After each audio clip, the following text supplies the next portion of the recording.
abala niyo yung mga nasa ibaba. Sige, bukas rin sa baba. Kasi dito sa third floor. Tapos dalawa sa Okay, second teka, floor. teka. Sige. Ngayon ayaw nila Ay, makipag-usap. dahan-dahan lang naman. Sino Oy. ang makikipag-usap? Tayo lahat. Sige, Kaming lahat, dahan-dahan. kaming lahat. Ang third floor yung submeter. Magkaiba ang circuit breaker sa submeter. Ang circuit breaker yung pinapatay nyo sa kuryente. Yung galing ng kuryente. Kaya pati sa baba, namamatayan. Ano yan? Okay. Ngayon, ang submeter, yun ang nagbabasa ng konsumo nyo. So yung lumabas na 8,000 na yun, yung 5,000, kay Mukmuk yun. Yung 2,000 mahigit, yun dito sa third floor. Ibig sabihin kasali kami kay Mukmuk na Sa kanya yung meter, yung submeter nyo, doon nakakapit. kay? Kay Wala Mukmuk. kaming alam. Hindi namin alam niya nakakabit kami dun ah. Ang alam namin sa amin lang yan. Kaya nga, yung submeter Hindi nyo, namin alam. Siya lang po ang ang submeter, nakakabit sa meter. Magkahiwalay yun. Dahil pwede mo namang basahin sa Meralco, pwede ko pakita sa inyo yung bill, makita nyo kung alin yung kanya, alin yung inyo. Yun Pero yun. paano yung sa second tsaka Magkaiba yung kanila, lalagyan din sila ng submeter. Paano Ang yun? sinasabi ko sa inyo, circuit breaker yung pinapatay nyo. Yun nga, hindi rin na. Magkaiba yun. Sino ba nakakaintindi ng kuryente? Eh bakit ang pinapatay nga po patay? Kasi nga, ang circuit breaker, yan ang pinanggagalingan ng kuryente. Okay. Okay, so lahat yun Ah, kasama, si- iba ang wiring nun. Okay. Iba wiring. nun. Iba ang wiring. Pero ba't po pag Wiring- pinatay yung buong third floor, gumagana pa rin siya? Kasi ang Sige, kung iba ang wiring nun, gano'n na lang. Hindi kami nagkapagtataka lang po kasi ma'am kasi pag once na wala kami dito sa umaga, Okay. pag uwi namin, nagre-reading na siya ng 14 o 15 hanggang Wala pa 20. kayong ibang, kasi alam mo, yung mga, kahit mga ventilador, yung mga ganyang maliliit na appliances yan, kahit Yan, ma'am. kapag nakaplug yan, umaandar pa rin ang kuryente. Alam namin yan. Ang ilaw, Yan, oh. Naka-unplug po yan. ang ilaw, Kasi po, hindi, walang ang Wala ilaw. masyado eh. Naka-unplug din po yan, ma'am. Ayan, o. Yan, patay na yan. Okay, okay. So, ano Ngayon, na kung sasabihin umaandar? mo dito, ma'am, Ngayon, lahat kayo nga, nagsishare kayo lahat ng submeter. Ma'am, pito. Bakit kasi hindi na lang ang para hindi kami nagkagulo? Dapat kasi isa-isa na. Isa-isa. Gagawin din natin yan. Gagawin din natin yan. Gusto Okay, niya, sa bawas ngayon- na lang po sa bahay. Ay, hindi. Bawas Kasi nga, na, bibili tumaas- kami ng submeter. Sandali, Kaya tumaas ang kuryente, hindi ba? Ang usapan, ilaw at electric fan lang. Di, mula nung Sila una isa. kasi ma'am, Kami di, rin. Isa lang, Alvin, sa alam mo, simula. Sa isa lang, sige, sa simula pagkatapos ko ako. kasi ma'am, Okay. nagtanong na si doktora, ano ba yung mga gamit nyo? Sinabi namin, ganito, meron kaming ganito, meron ganyan. Alam na nila po yan ma'am. Sa mahabang Oo. panahon, ganun ang nangyari. Hanggang diba? nangyari, mula nung nandito pa yung isa dito Mahabang wala namang panahon pagbabago sa Pero ano bayaran. tumaas ang Meralco. Hindi, ganito na lang, ma'am. Paano naman kami? Gito din ang pinagkukuhanan nila ng Hindi, pwede ba, ma'am? Pang-araw-araw. Susolve namin yung submeter na pang third floor lang. Hahanapin ang namin din yan. Patayin mo yung ano yan.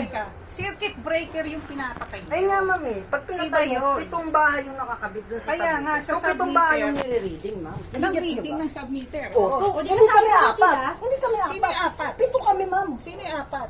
Ito lang kami. 1, 2, 3, 4. Hindi Okay, apat ito na third floor. Oo. Okay, Ma'am, third oh, floor. third floor. Sige, ilang tao nakatira? Apat lang kami. Apat na kwarto lang tao. to. Mm. Apat na tao. Yes, Oo. ma'am. Apat na kwarto lang to. Apat na kwarto, apat na tao.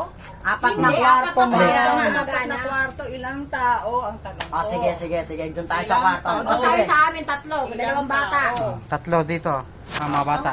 Ang suggestion ko sa inyo, per tao. Kasi, Hindi, ganito kaya, ma'am, mas- kayo dyan, tapos tatlo. Hindi, mas maganda kaya, ma'am, suggestion namin, tigi isang submeter. O, yun Bawas na nyo sa nga. bahay. Kasi, gagawin Bawas nyo natin sa bahay, ma'am. Bawasan nyo bahay namin.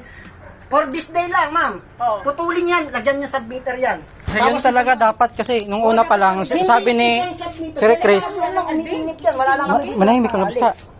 Yun ang the best, ma'am, ha? The best. Okay, okay, Nag-aaral gagawin kayo, natin ma'am. yan. The best yun. Okay, gagawin natin yan. Ganon. Yun Ganon. talaga Ngayon, dapat. habang wala pa yung submeter, putulin nyo yan. Alin na po Oo, putulin? babayaran namin yan. Sige, sa shoulder namin. Alin Putulin na nyo yan. po putulin? Swerte naman nasa baba. ma'am. Alin na po putulin? Submeter. Ang kapal naman Hindi ang mukha pwede nasa ganyan, baba. ma'am. Hindi Kasi lang nagpusong babayan. na yung tatlong tao sa babae, ma'am. Anong tatlo? Magkaiba nga yun, may meter na nga yun sa Ma'am, baba. nakakunik sila, hindi yung meter nila, Nakakunik ayan. sa circuit breaker. Sus, Nina, ng ano nito? Magkaiba ang circuit breaker, Ma'am, ginawa- magkaiba ang submeter. So, meter sila, gano'n. JR, saglit lang JR. Ayun, nakasabit Ma'am, ang sa ibig lang po inyo. namin sabihin, kasi po pag umaalis kami, ang ginagawa po namin, nakabunot po lahat. Nakabunod lahat. Totally wala Okay. pong gumagamit. Tapos, tinitignan po namin kung ilan nakukonsyon. Tapos, pag uwi po namin, may dagdag po siya. Kaya, Sino parang na una umuwi sa atin lahat? Magkakasama kayo ako lahat. po, O, pag uwi mo ba nakapadlock yung bahay ko? Oo, hindi. nakapadlock yan, T. Magkakasama kayo lahat sa submeter. Yun lang naman po ang Tanong nililinaw ma'am, ilang kami? namin. Ilang kami sa submeter na sama-sama tinutulog? Lahat ng third floor. Oh, mali. Lahat na nasa second saka sa first floor. Dahil may isa doon nakakonect ka, may nakakonect ang dalawa sa second. Alam mo, pumunta ka ng Meralco, tanong mo yan. Walang nakakonect kasi Ano? Hindi ka ba nakakonect sa amin? Third Ay, floor. ma'am, Hindi ka ba matanong nakakonect Hindi sa siya amin? nakakonect sa yung circuit breaker magkaiba sa submeter. Yung pinapatay nyo, circuit breaker, iba ang wiring nun, yun ang Hindi, pinanggagalingan ganito ng naman. kuryente. Bakit yung wala pang submeter nung pinatay natin yan? Namatay naman silang lahat. Namatay po sila. Ba't ganun? Kaya nga circuit breaker, yun ang pinanggagalingan Hindi, pero ng pag pinatay namin itong Ang third floor, dapat submeter- di pipitik yan, ma'am. Hindi. Tama, mali. Hindi mo pwedeng... Ay, hindi, ito third floor lang, ma'am. Lahat to walang ilaw. Ang submeter, hindi mo pwedeng galawin. Illegal yun dahil miracle lang. Yun nga, ang ma'am. pwedeng gumawa Tama nun. po ba yung ginawa niyo na bigla kayo nagkakabit na walang pan? Sa totoo lang, di namin alam Pinagsabi yan. yun eh, di ba? Ay, hindi, ganito lang po. Ma'am, Ang walang- saglit lang, Sino ganito. nagsabi? Wala?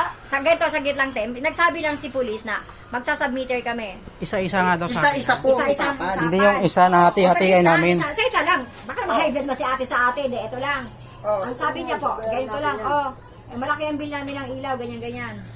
Okay, magsasubmeter kami. Ang expected namin, wala naman siya sinabi na kung kailan yung date at pig-iisan. So, dapat po, nung nag-submeter siya, naglagay siya submeter, dapat nag-abiso ulit na, oh, Rose, Alvin, magsasubmeter ako, pero lahat kayo nakakonect. Nagulat na lang kami ng A5, pag uwi namin may submeter na dapat po, kung talagang wala na ako sa akin, sabi ko nga sa'yo kanina, nag-usap tayo, walang problema kasi alam ko may gamit ako.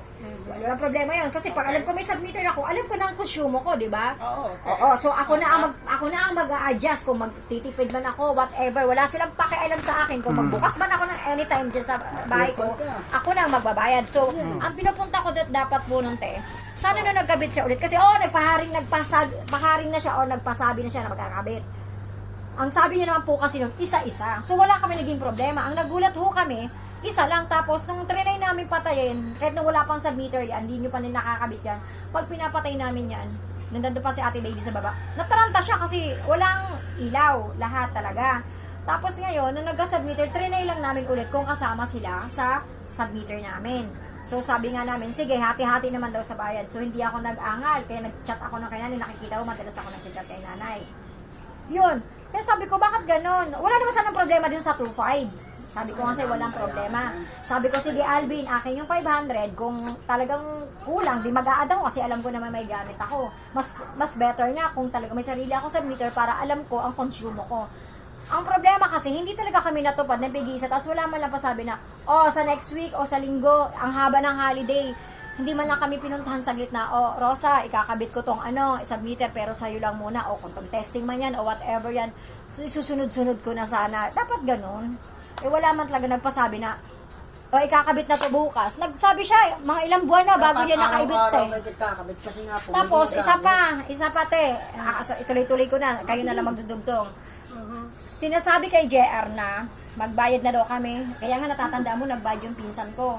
Sabi ko na, kanina mo talaga ako magbabayad. Kasi nga, ang sabi naman daw nito, kay pulis sa kay Ate Cherry sa kanya, lahat daw kami na mataga dito ay doon na magbabayad kasi nagbigay na daw si nanay ng Abiso. abiso. Na hindi na kami magbabayad kay nanay. Tapos ang sabi mo, paano yung ilaw namin, sir? Ganyan-ganyan. Papatayan daw tayo Papatayan ilaw. na lang daw kami ng ilaw. Sabi ko, hindi na po pwede yun. Kasi nagbabayad naman tayo. Kung mas maganda sana, sabi ko nga sa'yo, di ba tayo lang, magkakagulo pa ba tayo? Di ba dapat magkakasundo tayo dito? Di ba? Oo, ako naman, hindi naman ako, hindi, bago lang ako dito, alam niyo naman yan. Hindi naman ako nakipag-away. Ngayon, yung mga sinabi ni Chris, Katulad Hindi ko alam kahapon. lahat yun. Ito pa, sasabihin ko pa sa kanya. Ito na. Sabihin ko na. Pinapabalikan na nga daw lang niya ng ibang bansa kasi nag-aaway-aaway na kay nanay, nagmumurahan na daw kayo ni nanay. Sabi nga namin, labas na kami dyan. Family problem yun. Kung totoo, hindi mo na kailangan ungkatin sa amin yan. Pakialam ba namin? Tsaka unang-una, wala naman ako, kahit magsip-sip ako dyan kay nanay, whatever gawin namin dyan kay nanay, nagagalit pa sa amin. Kasi nga daw, minsan, sumusunod daw kami sa utos ng matanda. Sabi ko, hindi kami utosan ni nanay. Tenant kami, pero dahil nakikisama kami at may-ari ng bahay at matanda, natural, minsan sumusunod kami. Okay. Pinagsasabihan niya kami. Nang ganyan, ba't kayo sumusunod? Ano kayo? Ganyan, katulong ni nanay. Sabi ko, hindi sa katulong kami ni nanay. Nakikisama at may edad na rin naman yung tao. Kumari, mamalengke. O, kung ano-ano nga nasasabi niya kay nay, may narinig ba sa amin? Wala naman. Ang usapan talaga, sa mami ko magbabayad. Ay, Pero diba? kung Sabi ano ko man sa ang inyo. problema, sa kanila sabihin. Pero kung ginagawa nyo nga raw siyang katulong eh. Nagkakaintindihan, Kaya nga, kasi sa akin nyo na lang sabihin. Okay. Kaya di ba, paano ang sa second JR, naman? di ba nandito si Sir, di ba? Sabi niya nga, pag problema sa kanila, pero pag bayaran sa kanila. Ginagawa. Sinabi niya yun, hindi. Yung ano nga lang, yung ano nga lang notice nga lang kay Ate Baby, di ba? Siya daw pinagdala. Oo, siya daw nagdala. Hindi, ano yun yan, huwag nyo nang intindihin nyo. But kung ano man, sa akin na lang, kumato kayo Ay, di sa mas akin, maganda. sabihin nyo sa Para akin mas- kung ano man. Pero ito ang sinasabi ko nga, huwag nyo naman patayan kasi hindi talaga, Paano po yan, ma'am? Marites, Babayaran, hindi talaga sa kasal. babayaran po ba namin yun? ang submeter, oo, yung deal na yun, kayong magkakausap-usap, hindi ko sa third floor. Dapat ho, Submeter. bakit Hindi hindi mo pwede kasi mo. muna Sa patayin totoo lang, mo hindi yan? yan. Isa-isa na muna talaga kasi Isa-isa na, magkakagulo parang hindi talaga. kami nagkakagulo. Okay lang sa- Nagkakasamaan Okay, yun ng ang loob. gagawin na susunod. Okay, yun ang pag-iisa-isahin na yan, na submeter. At sabi ni- meter na sariling meter. Sir Chris, pang ano lang daw niyan, huwag mong intindihin yan. Yung Ito sabi, na-read na po yan, 7 po ang gumamit. Gets niyo po? 7 Ay, yung bahay. pitong bahay. Hindi, Yes, ma'am. Hindi nga pitong bahay. Ma'am. Third floor lang. Ibig sabihin, apat. bakit sabi ni Jay, yung gumawa niyaan, panglahatan daw po yan. Yung, Opo, 7 yan. Oo, din sa hindi po, yung Third gumawa floor ng lang. Meralco. Sila JC ang gumawa niyan. Sabi nga po nung ano ha, eto pa. Yung ito pa nasa baba, sinabi daw na 7 kami nakakonekta dyan. Kung alam ko lang, di sana pinutol ko umpisa pa lang yun, hanap ko na hindi niya ng second floor na yan. Kasi pagpatay kong lahat